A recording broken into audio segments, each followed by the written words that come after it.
ನಿರ್ಮಾಪಕ ಉಮಾಪತಿ ಶ್ರೀನಿವಾಸ್ಗೆ ದರ್ಶನ್ ಕೌಂಟರ್ ಅನ್ನ ಕೊಟ್ಟಿದ್ದಾರೆ. ಕಾಟೇರ ಟೈಟಲ್ ವಿಚಾರಕ್ಕೆ ಸಂಬಂಧಪಟ್ಟ ಹಾಗೆ ಇವತ್ತು ದರ್ಶನ್ ಮಾತನಾಡಿದ್ದಾರೆ. ಉಮಾಪತಿಗೆ ಶ್ರೀನಿವಾಸ್ಗೆ ದರ್ಶನ್ ಕೌಂಟರ್ ಕೊಟ್ಟಿರುವಂತದ್ದು.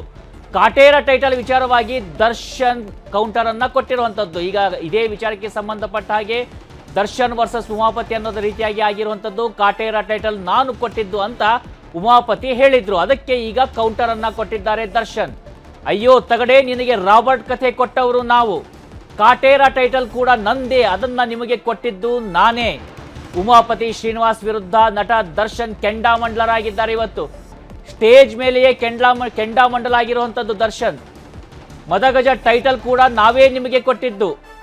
ನಾವು ಆಧಾರ ಇಟ್ಕೊಂಡು ಮಾತನಾಡೋದು, ಸುಮ್ಮನೆ ಯಾಕೆ ನಮ್ಮ ಕೈಯಲ್ಲಿ ಗುಮಿಸಿಕೊಳ್ತೀಯ?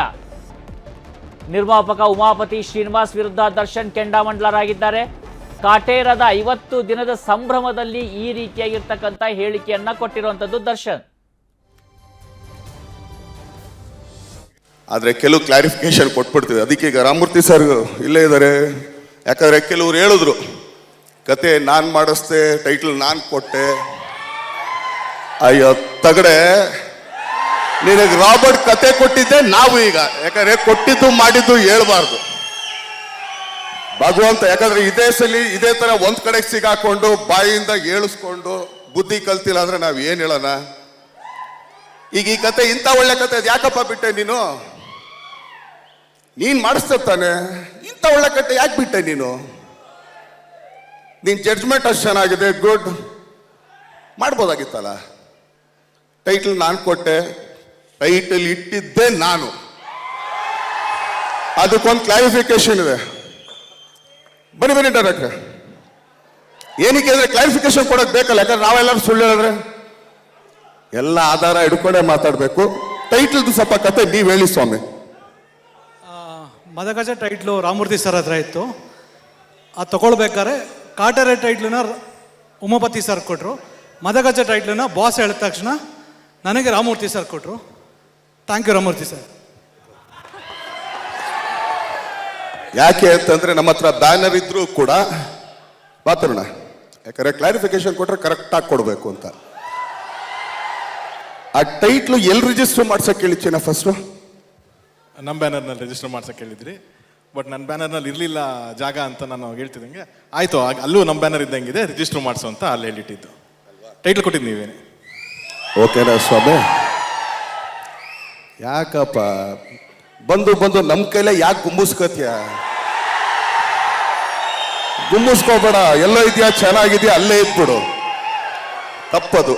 ಸೊ ಆದ್ರಿಂದ ಅದಷ್ಟೇ ನಾನು ಕ್ಲಾರಿಫಿಕೇಶನ್, ಯಾಕಂದ್ರೆ ನಿಮಗೆ ಗೊತ್ತಾಗ್ಲಿ ಅಂತ ಅಷ್ಟೇ, ಏನೇನಿಲ್ಲ.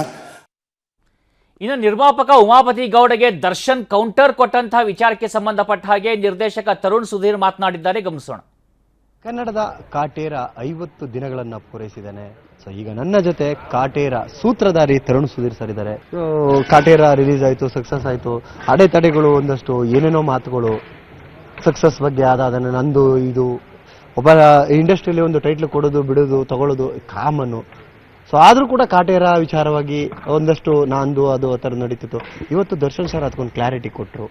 50 ತಗಡೆ ಆ ಟೈಟ್ಲ್ ಕೊಟ್ಟುತ್ತೆ ನಾನು, ಕತೆ ಕೊಟ್ಟುತ್ತೆ ನಾನು. ಸೊ ಈ ಒಂದು ಅವರ ಆ ತಾಳ್ಮೆ ಹೊಡೆಯೋದಕ್ಕೆ ಕಾರಣ ಏನಿರ್ಬೋದು ಅಂತ ಸರ್? ಇಲ್ಲ, ಏನಂದ್ರೆ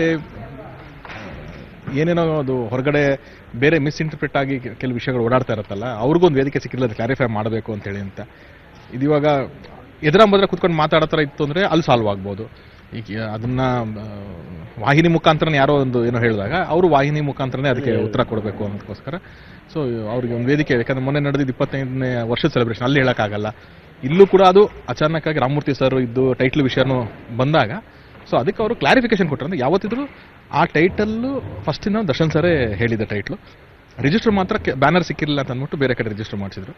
ಸೊ ಅಲ್ಲಿಂದ ಅದು ರಾಮಮೂರ್ತಿ ಸರ್ಗೆ ಹೋಗಿದ್ದು. ಮದಗಜ ಟೈಟ್ಲ್ ಅವ್ರ ಹತ್ರ ಇಸ್ಕೋಬೇಕಾದ್ರೆ ಹಂಗಾಗಿದೆ. ಅಂದರೆ ಎಲ್ಲ ನನ್ನ ಪ್ರೊಡ್ಯೂಸರ್ಸೇ ನನ್ನ ಜೊತೆಗಿರೋರೆಲ್ವಾ ಅನ್ನೋದಕ್ಕೋಸ್ಕರ ಆ ನಂಬಿಕೆ ಮೇಲೆ ಅವಾಗ ಮಾಡಿದ್ದು. ಸೊ ಅದಾದಮೇಲೆ ಅದನ್ನು ಮಿಸ್ಇಂಟರ್ಪ್ರಿಟ್ ಮಾಡಿ ಏನೋ ಹೇಳಿದಾಗ ಯಾರಿಗೆ ಏನು ಉದ್ದೇಶ ಇದೆ ಅಂತ ಗೊತ್ತಿಲ್ಲ. ಅವರು ಅದನ್ನು ಒಳ್ಳೆ ಉದ್ದೇಶದಲ್ಲೇ ಹೇಳಿದಾರೋ ಏನೋ ಗೊತ್ತಿಲ್ಲ. ಬಟ್ ಅವರು ಕ್ಲಾರಿಫಿಕೇಶನ್ ಕೊಡಬೇಕು ನೀಟಾಗಿ, ಇಷ್ಟೇ. ಅದನ್ನು ದರ್ಶನ್ ಸರ್ ಏನಂದ್ರೆ ಯಾವುದನ್ನು ಎಳಿಬಾರ್ದು, ಎಂಡ್ ಮಾಡಿಬಿಡ್ಬೇಕು ಯಾವಲ್ಲೂ. ಅದು ಏನೇ ವಿಷಯ ಎಳ್ಕೊಂಡೋದ್ರೆ ಹೋಗ್ತಾನೆ ಇರುತ್ತಲ್ಲ, ಸುಮ್ಮನೆ ಎಂಡ್ ಮಾಡಿಬಿಡೋಣ. ಅಂತ ಅಂದ್ಬಿಟ್ಟು ಎಂಡ್ ಮಾಡ್ತಾರೆ ಅಷ್ಟೇ. ನೀವು ಹೆಣ್ಣು ಅಂತೀರಾ, ನನಗೆ ಗೊತ್ತಿರೋ ಪ್ರಕಾರ ನಂಗೆ ನಗು ಬರುತ್ತೆ ಸರ್ ಅದನ್ನು ಕೇಳೋದಕ್ಕೆ. ಮತ್ತೆ ಕಂಟಿನ್ಯೂ ಆಗ್ಬೋದು ಅನ್ಕೋತೀನಿ. ಏನಕ್ಕೆ ಅಂದ್ರೆ ಸಿಂಧೂರ ಲಕ್ಷ್ಮಣನು ಕೂಡ ಬೇರೆ ಯಾರೋ ಒಬ್ರು ನಿರ್ಮಾಪಕರು, ನಿಮಗೂ ಗೊತ್ತು, ರಾಬರ್ಟ್ ಸಂದರ್ಭದಲ್ಲಿ ಆ ಸಿನಿಮಾ ನಾವು ಮಾಡ್ತೀವಿ ಕತೆ ರೆಡಿ ಮಾಡ್ತಿದೀವಿ, ಈ ತರದೆಲ್ಲ ಒಂದು ಹೇಳಿಕೆಗಳಿತ್ತು. ಸೊ ಈಗ ಆ ಸಿನಿಮಾ ನೀವು ಮಾಡ್ತಿದ್ರೆ ಆ ಪ್ರೊಡಕ್ಷನ್ ಹೌಸ್ ಕೂಡ ಚೇಂಜ್ ಆಗುತ್ತೆ. ಸೊ ಮತ್ತೆ ಇನ್ನೊಂದು ವೇದಿಕೆ ಶುರು ಆಗುತ್ತಾ ಅಂತ. ಸರ್ ಎಲ್ಲರಿಗೂ ಫ್ಯಾಕ್ಟ್ಸ್ ಏನು ಅಂತ ಗೊತ್ತಿದೆ ಸರ್. ನನಗೆ ಯಾವಾಗಲೂ ಇದುವರೆಗೂ ನಾನು ಮಾಡಿದ ಅಷ್ಟು ಸಿನಿಮಾ ಆಗಿರಲಿ, ನಾನು ಮಾಡಿದಂಥ ರಾಬರ್ಟ್ ಆಗಿರಲಿ ಅಥವಾ ಕಾಟೇರ ಆಗಿರಲಿ, ನೆಕ್ಸ್ಟ್ ಆಗಿರಲಿ, ಪ್ರೊಡಕ್ಷನ್ ಹೌಸ್ ನನ್ನ ಅಪ್ರೋಚ್ ಮಾಡಿ ನನ್ನ ಕರ್ಕೊಂಡು ಹೀರೋ ಹತ್ರ ಹೋಗಿ ಒಂದು ಕತೆ ಒಪ್ಪಿಸಿಲ್ಲ. ಹೀರೋಗೋಸ್ಕರನೇ ನಾನು ಕತೆ ಮಾಡಿರೋದು. ಹೀರೋ ನನಗೆ ನೀನು ಮಾಡಿರೋ ಅಂತಂದಾಗ ಪ್ರೊಡ್ಯೂಸರ್ ಯಾರು ಏನಾದ್ರು ಗೊತ್ತಿಲ್ಲದೆ ಇದ್ರು ನಾನು ಮಾಡಿದ್ದೀನಿ ಕತೆಗಳನ್ನ. ಅವ್ರು ನಾನು ಹೇಳಿದ್ದಾರೆ ರಾಬರ್ಟ್ ಮಾಡಬೇಕು ಅಷ್ಟೇ. ಫಸ್ಟ್ ಯಾರೋ ಬೇರೆ ಪ್ರೊಡ್ಯೂಸರ್ ಇದ್ದಾರೆ ನನಗೆ, ಅವ್ರು ಆಗ್ತಾಯಿಲ್ಲ ಚಿನ್ನ ನೀನು ಇವ್ರಿಗೆ ಮಾಡು ಅಂತ ಅವರೇ ನನಗೆ ಶಿಫ್ಟ್ ಮಾಡಿದ್ದು. ಇದನ್ನು ಅಷ್ಟೇ, ಕಾಟೇರ ಮಾಡಬೇಕಾದ್ರೂ ಅಷ್ಟೇ, ಇನ್ನೊಂದು ಯಾವುದೂ ಆಗ್ತಾ ಇಲ್ಲ, ನೀನು ರಾಕ್ಲೈನ್ ಸರಿಗೆ ಮಾಡು ಅಂತಂದ್ರೆ. All the best sir. Sindhoora ಲಕ್ಷ್ಮಣಿಗೆ ಒಳ್ಳೇದಾಗಲಿ. Thank you sir. ಇದಿಷ್ಟು ತರುಣ್ ಸುಧೀರ್ ಅವರ ಮಾತುಗಳಾಗಿದ್ದು. ಕ್ಯಾಮ್ರಾ ಪರ್ಸನ್ ವಿಶ್ವನಾಥ್ ಹಾವೇರಿ ಜೊತೆ ಸತೀಶ್ ಕನಕಪುರ, ನ್ಯೂಸ್ 18 ಬೆಂಗಳೂರು. ಕನ್ನಡಿಗರ ಮೆಚ್ಚಿನ ನಿಮ್ಮ ನ್ಯೂಸ್ 18 ಕನ್ನಡ ಈಗ ವಾಟ್ಸ್ಆಪ್ನಲ್ಲಿಯೂ ಲಭ್ಯ. ಕರ್ನಾಟಕ ಮತ್ತು ದೇಶ ವಿದೇಶದ 360 ಡಿಗ್ರಿ ಸುದ್ದಿ ವಿವರವನ್ನ ನೀವು ನಿಮ್ಮ ಕೈ ಬೆರಳುಗಳಲ್ಲಿಯೇ ಪಡೆಯೋದಿಕ್ಕೆ ಈ QR ಕೋಡ್ ಅನ್ನ ಸ್ಕ್ಯಾನ್ ಮಾಡಿ. ನಮ್ಮ ಚಾನೆಲ್ ಅನ್ನ ಫಾಲೋ ಮಾಡಿ, ನೋಟಿಫಿಕೇಶನ್ ಆನ್ ಮಾಡಿ.